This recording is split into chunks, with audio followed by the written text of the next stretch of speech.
Hello friends, आज का हमारा नया टॉपिक है future continuous tense. Future continuous tense बहुत ही आसान होता है, जिसे आप अच्छी तरह से समझ सकते हैं। तो चलिए इसके पहचान से शुरुआत करते हैं कि इसका पहचान क्या होता है। अगर वाक्य दे दिया जाए तो कैसे पता चलेगा कि आपका ये फ्यूचर कंटिन्यूअस टेंस ही है। तो चलिए शुरू करते हैं।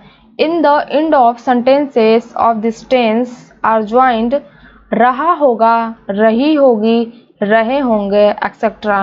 यानी कि इस टेंस का पहचान यही होता है कि अगर वाक्य दिया होगा तो उसमें रहा होगा, रही होगी, रहे होंगे आदि शब्द लगे होंगे। There are some such verbs in which बैठा होगा, सोया होगा, खड़ा होगा, पड़ा होगा एक्सेट्रा आर इंगेज्ड। मतलब कुछ टेंस ऐसे भी होते हैं जिसमें बैठा होगा, सोया होगा, खड़ा होगा, पड़ा होगा आदि, ये भी इसका पहचान होता है। ये भी शब्द लगे हो सकते हैं। तो जब ये शब्द लगे होंगे तो यह फ्यूचर कंटिन्यूअस टेंस के अंतर्गत ही आएगा। The work is continuous from sentences of this tense in the future. यानी कि भविष्य काल में आपका कार्य जारी रहने का भाव इससे प्रकट होता है, फ्यूचर कंटिन्यूअस टेंस से। तो चलिए हम स्टार्ट करते हैं अफर्मेटिव सेंटेंसेस से।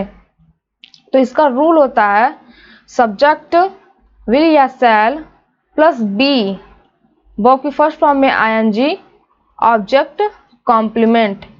यहाँ आपको पता ही होगा कि फ्यूचर कंटिन्यूअस टेंस में आई और वी के साथ हम लोग शैल का उपयोग करते हैं और अदर सब्जेक्ट के साथ हम लोग विल का प्रयोग करते हैं। यहाँ पे देखिए मैंने लिखा हुआ है with I and we use shall be and all other subject will be and after use first form of verb, फिर उसके बाद आईएनजी। यहाँ पे वर्ब की फर्स्ट फॉर्म में आईएनजी लगाते हैं। तो चलिए हम एग्जाम्पल के माध्यम से इस रूल को अच्छी तरह समझ सकते हैं। यहाँ पे देखिए मैंने एग्जाम्पल्स लिखे हुए कुछ। पहला एग्जाम्पल है मैं अपना पाठ याद कर रहा हूँगा। यहाँ पे देखिए हूँगा और रहा, यानी कि ये फ्यूचर कंटिन्यूअस टेंस हुआ। मैं आपका सब्जेक्ट हो गया, अपना पाठ ये आपका ऑब्जेक्ट हो गया और याद करना आपका वर्ब हो गया। तो कैसे बनेगा? I shall be learning my lesson.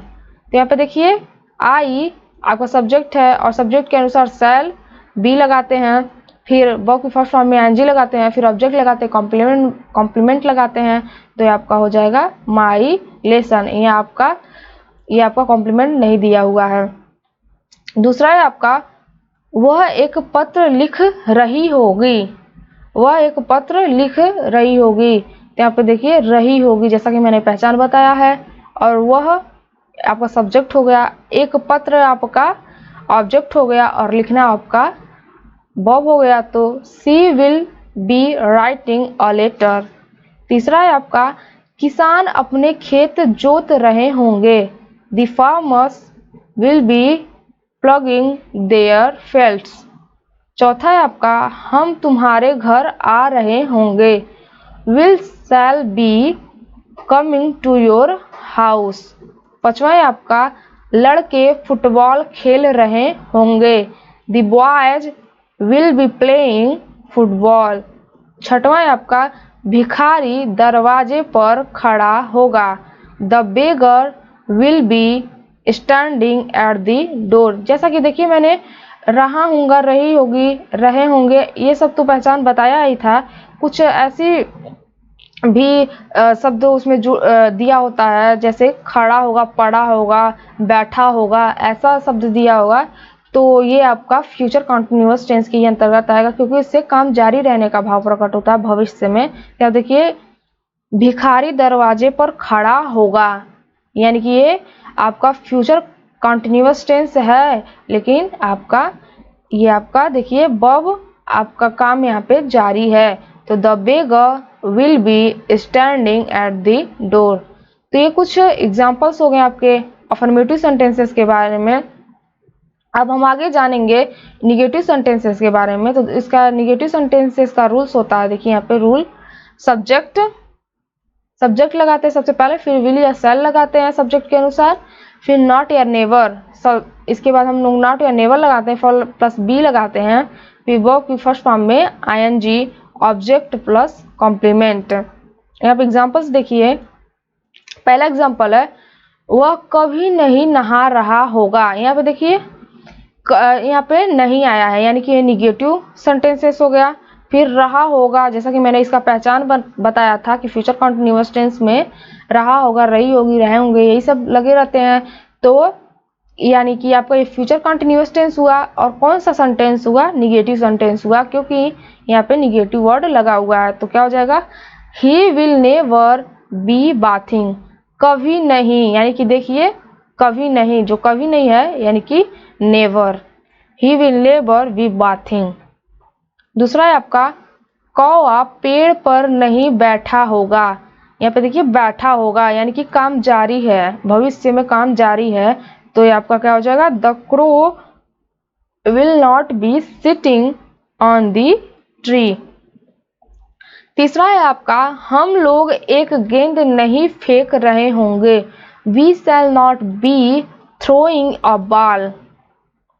चौथा है आपका तुम कल इस समय स्कूल नहीं जा रहे होगे, तो क्या हो जाएगा, you will not be going to school at this time tomorrow. पांचवा है आपका वे लड़कों को नहीं पढ़ा रहे होंगे, तो they will not be teaching the boys.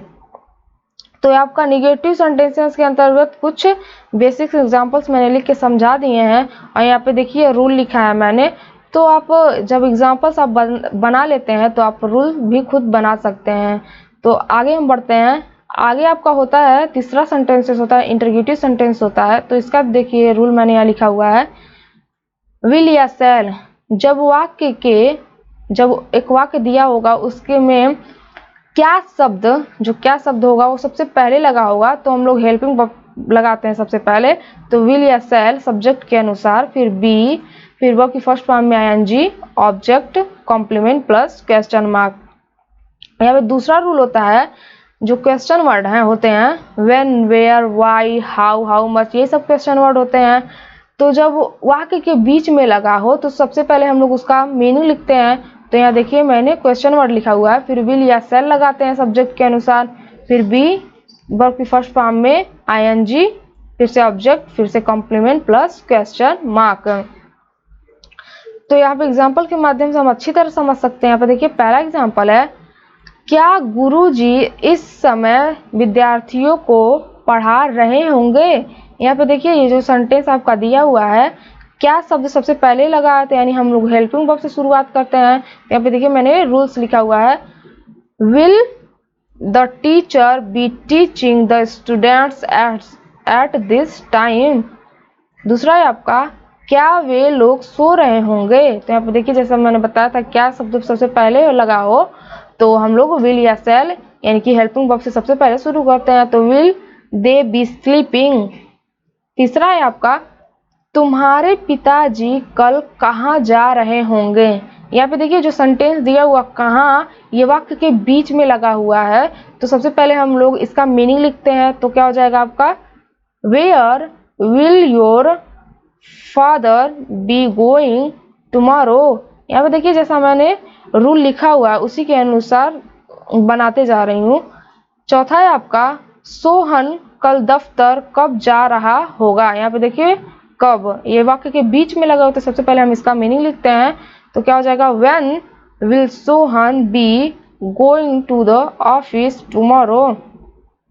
पांचवा है आपका वे कल रात में क्या कर रहे होंगे। यहाँ पे देखिए ये जो सेंटेंस है, क्या शब्द वाक्य के बीच में है ना कि पहले, तो सबसे पहले हम लोग इसका मीनिंग लिखते हैं, फिर विल या शैल लगाते हैं सब्जेक्ट के अनुसार। तो क्या हो जाएगा आपका, what will they be doing in the night tomorrow. तो आपको कुछ बेसिक्स एग्जांपल्स हो गए इंटरगेटिव सेंटेंसेस के अंतर्गत। तो आज के वीडियो में बस इतना ही। आगे हम इंटरगेटिव सेंटेंसेस के अंतर्गत कुछ रूल्स होते हैं तो आगे हम पढ़ेंगे, इस वीडियो में नहीं। तो मिलते हैं फिलहाल इस अगले वीडियो में